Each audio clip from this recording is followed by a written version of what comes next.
I was recently on an airplane and I had a brilliant idea. I will take my Steam Deck and play Assassin's Creed 2 on the airplane. I was excited for that because I played and loved the game as a kid. So imagine the nuclear eye roll I pulled when I couldn't play the game on the airplane because of Uplay. Thanks Ubisoft, I love your awful trash launcher. At least I could play the game at the hotel after 5 hours of walking in the local mall. Assassin's Creed 2 was good, I wouldn't replay it again. The parkouring was mostly good with a lot of frustrations. Probably down to the controller layout thing in the Steam Deck being weird, since the game didn't seem to have proper controller support. But there was a lot of Ezio jumping off to his death when I didn't want him to, or jumping in the wrong direction. And you had to hold the trigger and the button to free run and parkour. And that put your hand into a weird position, especially when you also wanted to control the camera. And the combat was okay at best. It was pretty basic and a lot of button mashing, but specific enemies had specific counters which made it more engaging. But the kill animations were pretty good and made the combat more enjoyable. The story was okay, it had a really strong opening and then after that it became kinda disconnected. And just felt like a series of scenes rather than a cohesive story. I did like that stealth and assassinating was supposed to be slow and methodical, where you hire courtesans so you can walk past guards or lure them away with thieves, or spend 10 minutes walking or climbing slowly past them.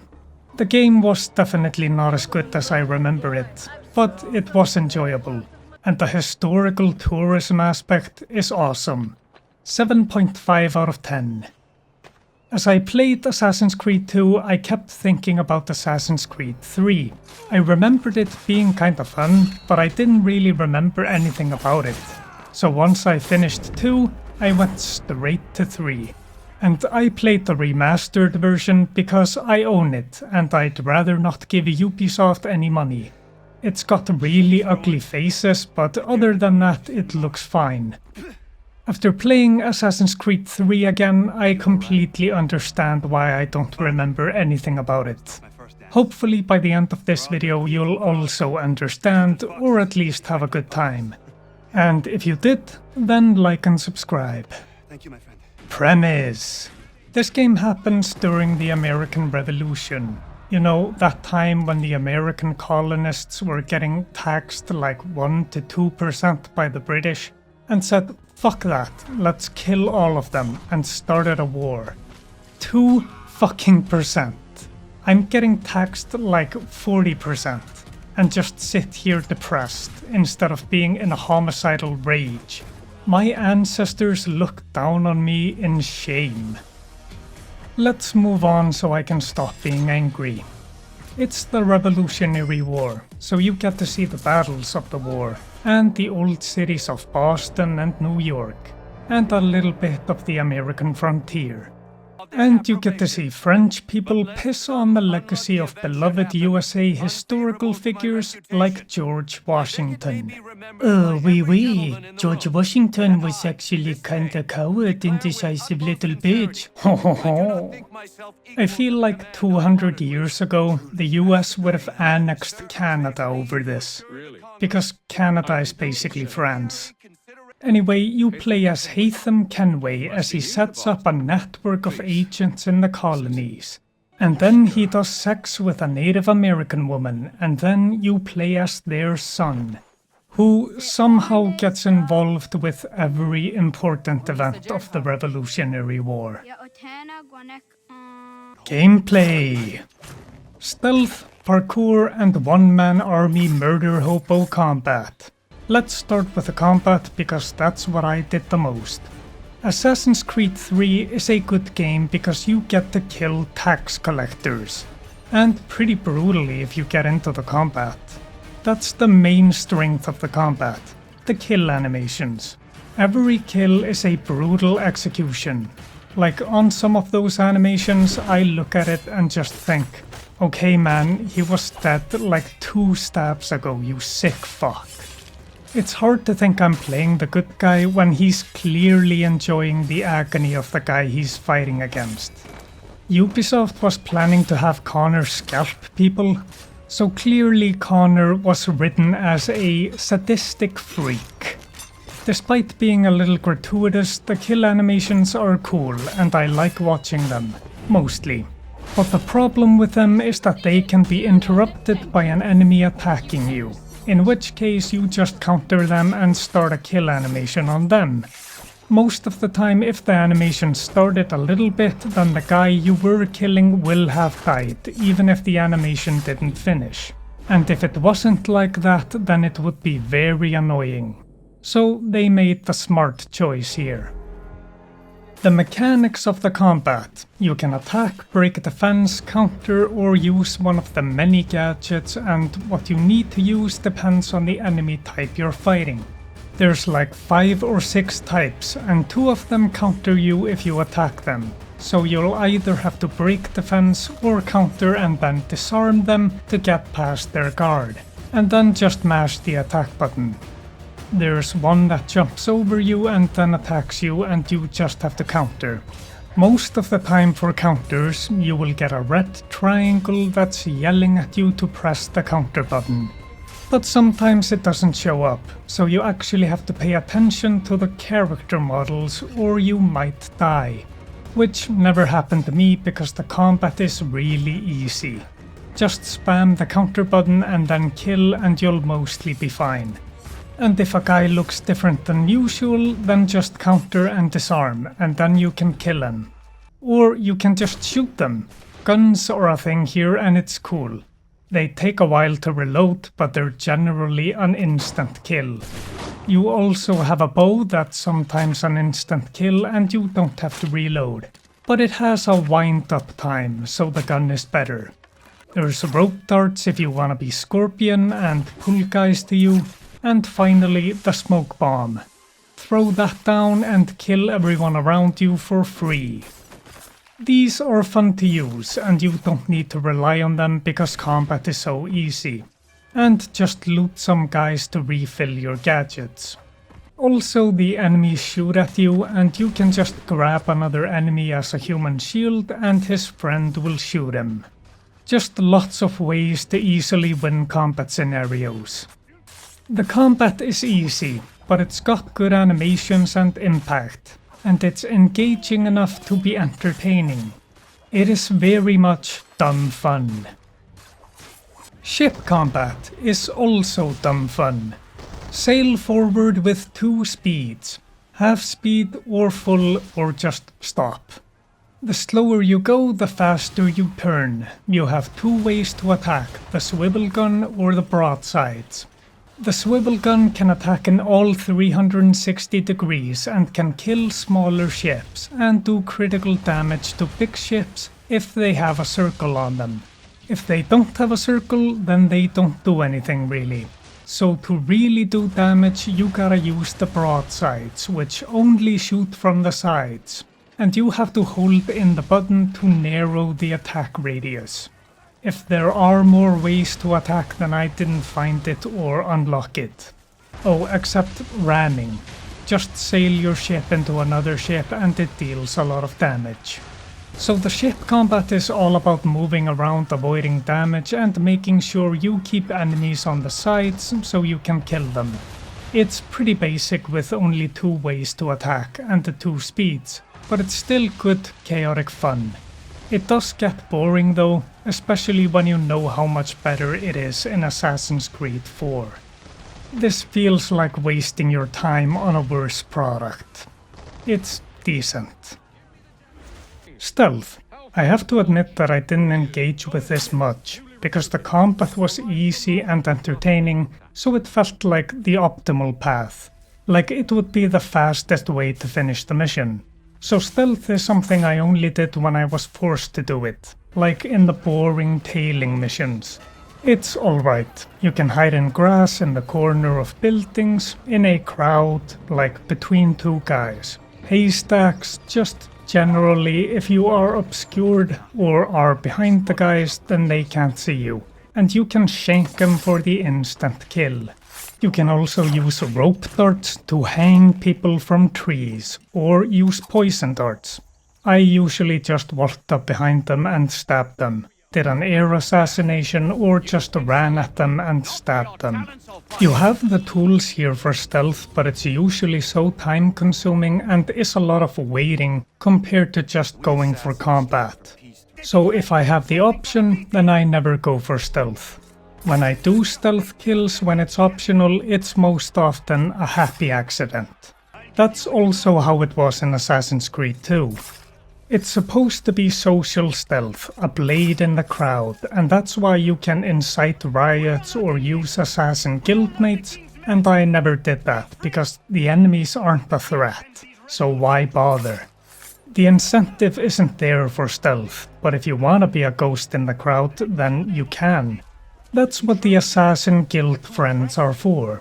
Like you can have them pretend to be guards that are taking you in, and then you attack, or just have them assassinate for you. There's more stuff, but like I said, I didn't engage much with it, because combat was the optimal option, and I found it to be the most entertaining. Le Parcours. This game has a lot of running from place to place, and a lot of the time there are obstacles in your way. And that's when you can do cool parkour moves like jumping over the fence or slowly climbing up a building. Sure, just going around it would probably be faster, but it's less cool than dangling your ass off the side of a building. I was a teenager when this came out and parkour was really cool to me. Now I'm an adult and if I jump, my back aches, so I have to pretend parkour is lame. I like the parkour aspect of this game and often enjoy it in games like Mirror's Edge or Dying Light.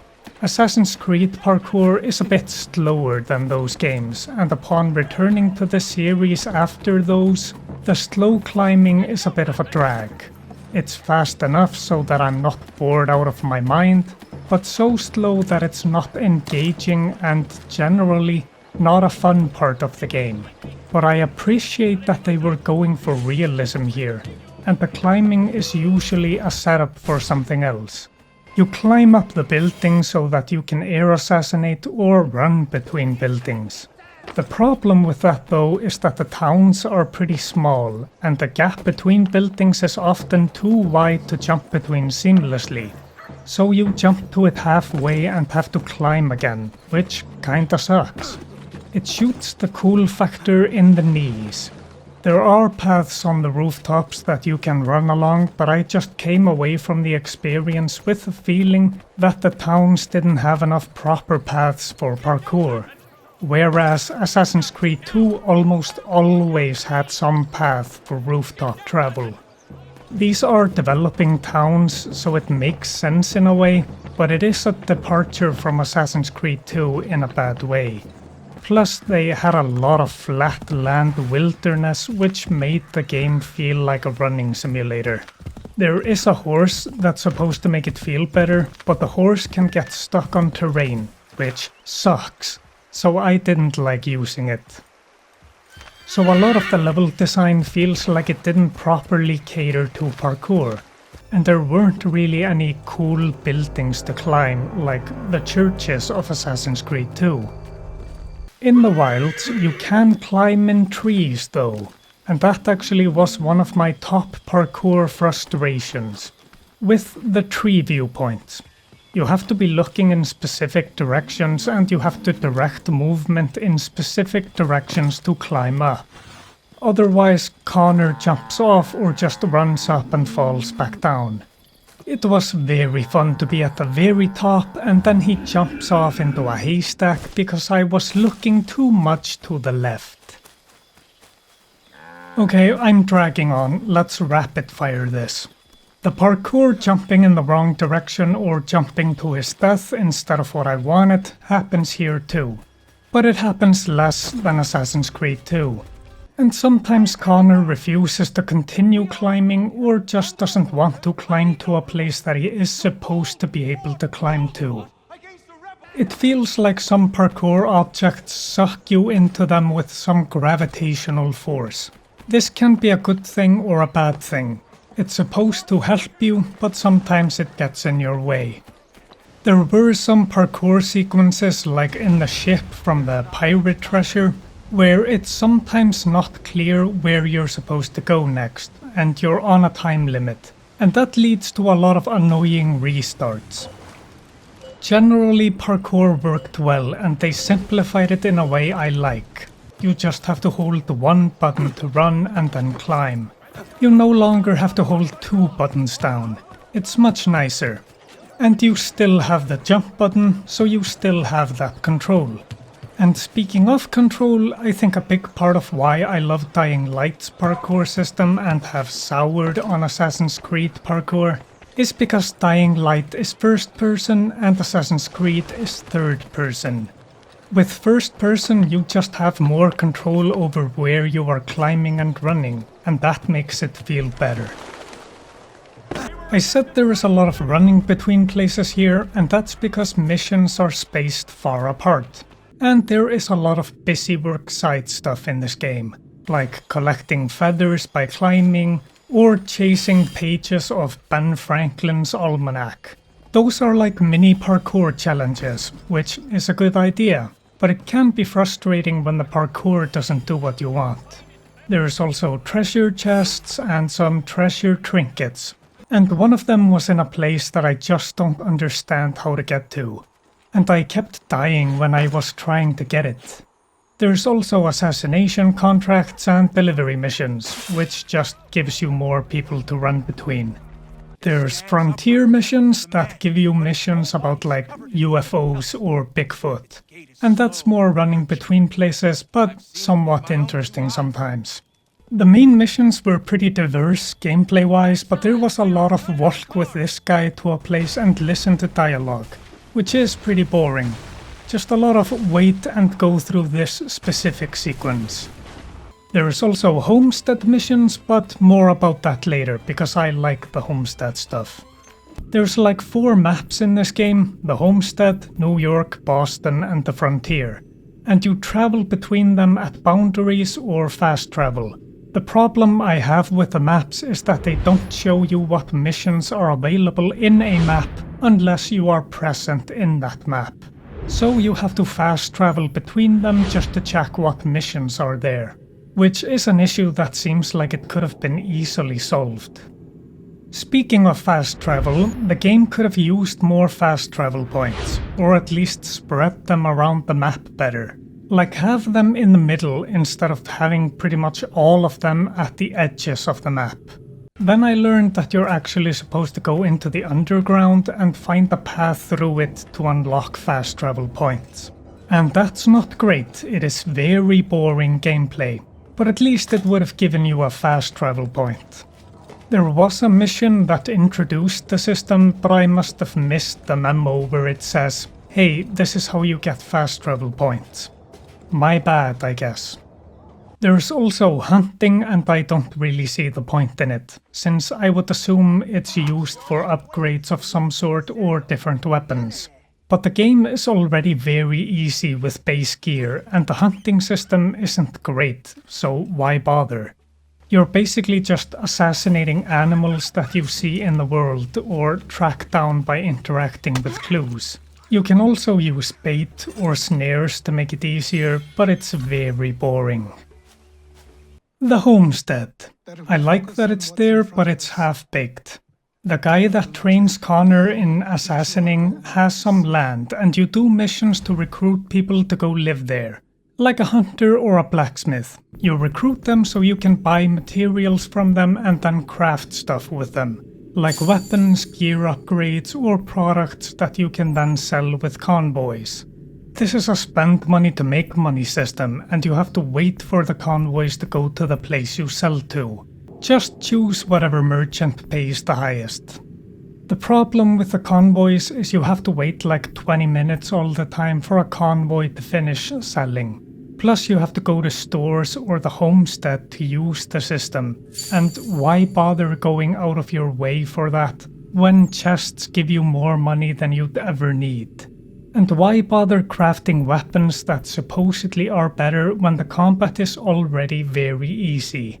Also, the crafting system is a bit annoying. If you need materials, then you have to swap to the materials menu, scrolling through everything to find it, and then back to the crafting menu to find what you wanted to make again. I wish you could just buy the materials you need in the crafting menu when you have the item you want selected. I think that covers everything. The gameplay is decent. Some improvements from the previous game, but also brought some downsides. It's not great, just good enough to keep you sufficiently entertained from the beginning of the story to the end, but doesn't leave any impression. There was some bugginess in the game, but few and far between, and I had one crash to desktop. Story. Presentation is pretty good except for the ugly faces.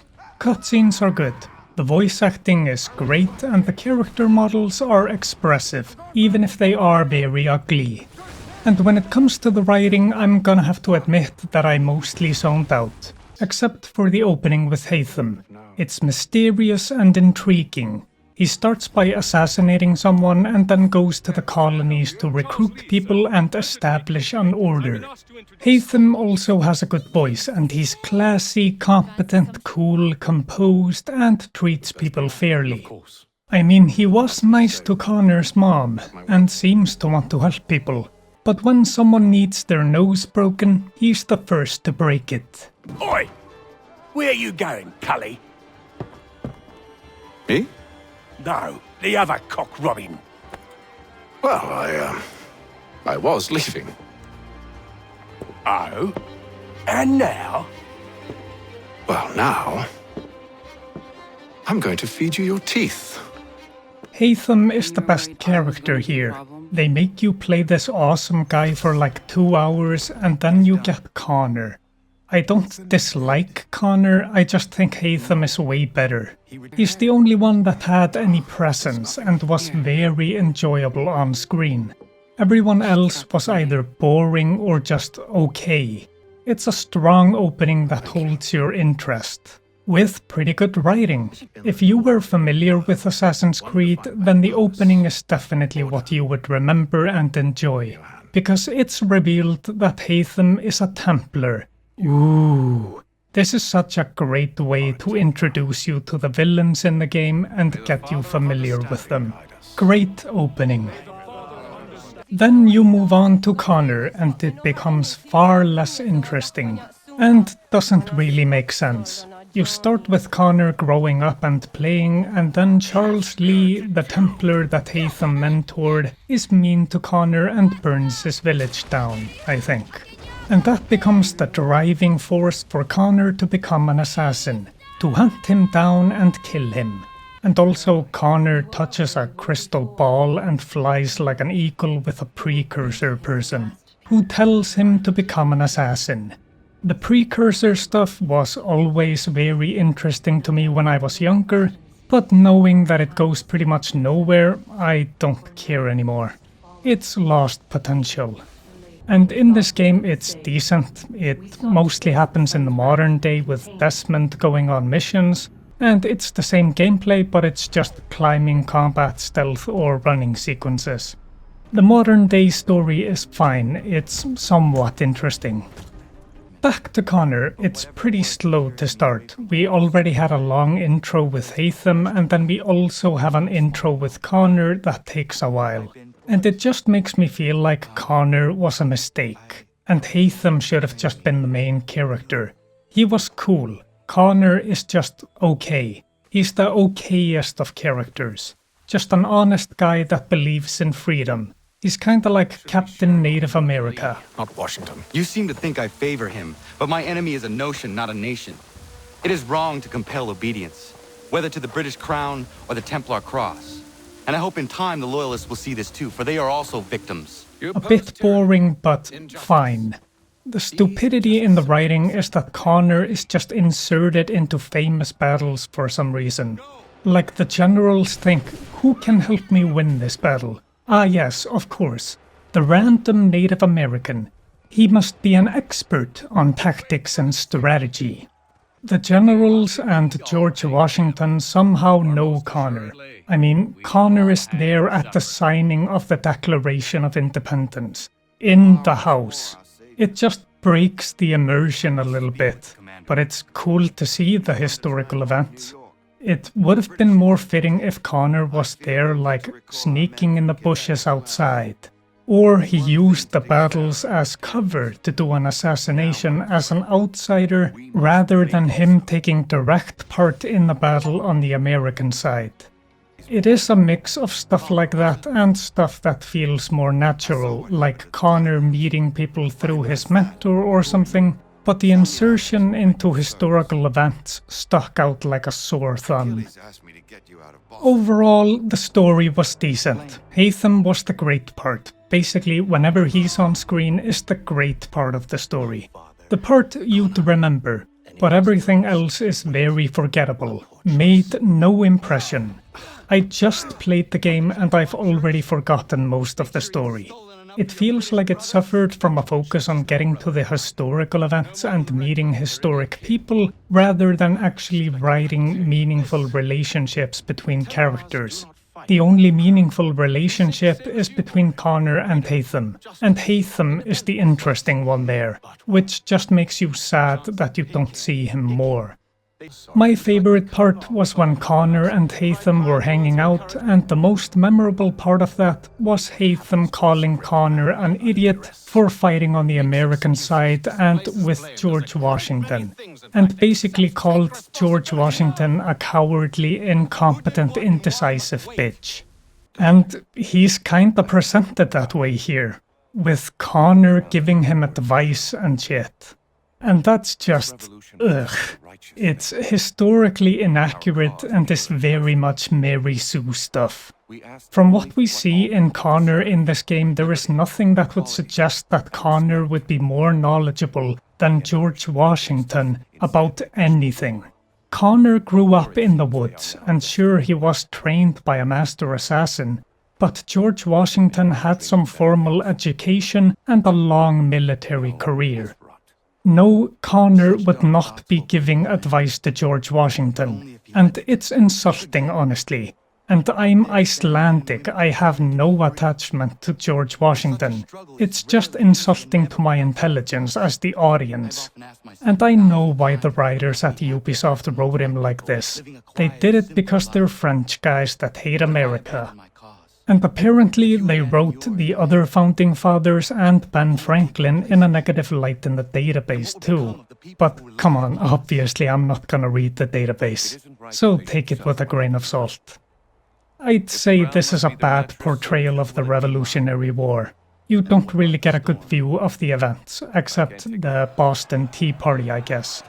The others are put into very short and usually not entertaining gameplay sequences, so you don't get a good appreciation of the events. The story was good enough. Conclusion. Assassin's Creed 3 is the ultimate game. It's decent, good enough. The gameplay is good enough, story is good enough, everything just good enough. There was almost nothing that stood out as a really good thing, to the point that it's hard to say anything about the game other than It's clear that they were trying to upgrade and evolve the series after the Ezio games, but they just got halfway there to where it needed to be. Like, Assassin's Creed 2 was a big improvement over the first game, but this one isn't that big a jump from number 2. The game also felt short even though I played it for 60 hours. I think that's because the story lacked cohesion and just felt like a bunch of scenes throughout the years. Kinda like the story was a rush job and they were in a desperate scramble to make everything fit together, and mash those historical events in there and also have some assassin stuff, and it ended as a bit of a mess, with some redeeming qualities. But again, I mostly tuned out, and to give myself an excuse, I would have been more tuned in if it had been more interesting, but it wasn't. I was tuned in for the Haytham stuff, and then after that slowly tuned out. When the game came out, I was really excited for it. The American history and the native culture. I even got some collector's edition with a big-ass coin, and then the game failed to deliver on both the history and the native culture. And so I forgot about it, and never played it again till now. After playing it, I suspect the game was probably rushed. It feels rushed to me. Like most of the mechanics and story needed more time in the oven. I wouldn't recommend the game unless you were really into the series and it was on a big sale. There are just better games in the series that you should rather play, but also there are worse games in the series. This one is just unremarkable, and because of that, forgettable. A solid 6 out of 10 in every way. It would be a 5, but the combat animations and impact is good, and Haytham is one of the best characters in Assassin's Creed. It's just too bad he got put into such a mid-game. Yeah, 6 out of 10, skip it. If you want to play the game to keep up with the story in the series, then I'll just tell you the important part. The world is about to end because of precursor race nonsense, but Desmond dies for our sins, and the world gets to continue living, and the precursor person escapes into the internet or something. And then nothing remarkable happens in the modern day story ever again. Congratulations, now you can skip Assassin's Creed 3 and just play the fun pirate one, which I'm currently playing and will then review. Until then, like and subscribe, call me Uncle Brian, and have an okay day.